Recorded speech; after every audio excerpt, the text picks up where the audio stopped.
நமது நபி ஸல்லல்லாஹு அலைஹி வஸல்லம் அவர்களின் பெயர் முஹம்மத் ஸல்லல்லாஹு அலைஹி வஸல்லம். நமது நபி ஸல்லல்லாஹு அலைஹி வஸல்லம் அவர்கள் மக்காவில் பிறந்தார்கள். நமது நபி ஸல்லல்லாஹு அலைஹி வஸல்லம் அவர்கள் ரபீஉல் அவ்வல் மாதம் பிறை 12 திங்கட்கிழமை பிறந்தார்கள். நமது நபி ஸல்லல்லாஹு அலைஹி வஸல்லம் அவர்களின் தந்தை பெயர் அப்துல்லா. நமது நபி ஸல்லல்லாஹு அலைஹி வஸல்லம் அவர்களின் தாயாரின் பெயர் ஆமினா. நமது நபி ஸல்லல்லாஹு அலைஹி வஸல்லம் அவர்களின் பாட்டனார் பெயர் அப்துல் முத்தலிப். நமது நபி ஸல்லல்லாஹு அலைஹி வஸல்லம் அவர்களை வளர்த்த பெரிய தந்தையின் பெயர் அபூ தாலிப்.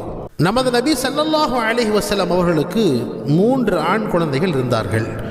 1 அப்துல்லாஹ் ரலியல்லாஹு அன்ஹு, 2 காசிம் ரலியல்லாஹு அன்ஹு, 3 இப்ராஹிம் ரலியல்லாஹு அன்ஹு.